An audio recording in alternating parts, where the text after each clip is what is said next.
एक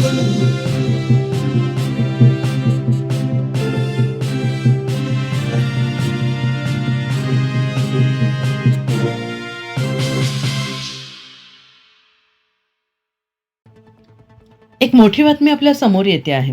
अर्धवेळ स्त्री परिचारिका महिलांसाठी पदोन्नतीचा मार्ग मोकळा. अर्धवेळ स्त्री परिचारिका महिलांना शिपाई पदावर घेण्याच्या मागणीला मोठं यश मिळताना दिसत आहे. आता संपूर्ण महाराष्ट्रातील जिल्हाध्यक्षांकडून महिलांची यादी तयार केली जात असून ही यादी थेट मुख्यमंत्र्यांकडे सादर केली जाणार आहे.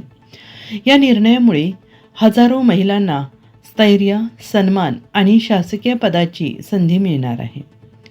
संघर्षातून उभा राहिलेला हा निर्णय आता प्रत्यक्षात उतरू लागला असून अर्धवेळ स्त्री परिचारिका ते शिपाई हा प्रवास आता खऱ्या अर्थाने सुरू झाला आहे. हा विजय म्हणजे प्रत्येक लढणाऱ्या महिलेच्या जिद्दीचा सन्मान आहे. सर्वांना जय आदिवासी, जय भीम, जय शिवराय, जय संविधान. मी आई संघटना महाराष्ट्र राज्य उपाध्यक्ष संगीता कडाळे.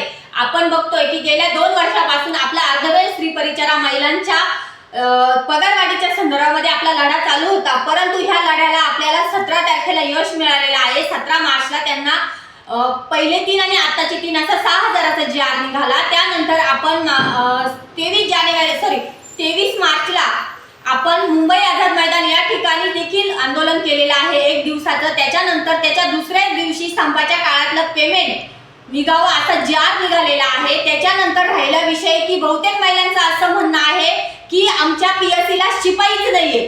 हा मुद्दा आम्ही समोर मांडलेला आहे मंत्रालयामध्ये. मग त्याच्यामध्ये आज माझं बोलणं झालेलं आहे. तर याच्यामध्ये असा विषय आहे की ज्या ज्या महिला शिपाई पदासाठी पात्र आहे अशा महिलांनी आपल्या जिल्ह्याच्या जिल्हा अध्यक्ष जे असतील त्यांच्याकडे आपले नावं द्यायचे आहे आणि जिल्हा अध्यक्षाची जी जबाबदारी आहे की ते नावं एकतर विनोद भाऊंकडे पाठवायचे किंवा माझ्याकडे पाठवायची. कुणालाही जबरदस्ती नाही.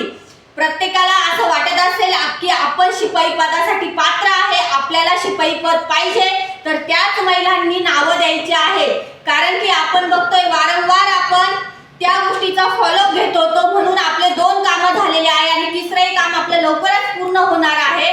कारण की प्रत्येक वेळेस आपण मुंबईला जाऊन निवेदनं वगैरे देतोय, आंदोलनं करतोय, उपोषण करतोय. त्यामुळे हे जे काम आहे की ज्या महिला शिपाई पदासाठी पात्र आहेत त्या महिलांचा देखील, कारण की लवकरच पूर्ण महाराष्ट्रामध्ये शिपाई पदाची भरती होणार आहे. याच्यामध्ये सगळ्यात अगोदर अर्धवेळ स्त्री परिचारिका ज्या महिला आहेत त्यांचावाला विचार केला जाणार आहे.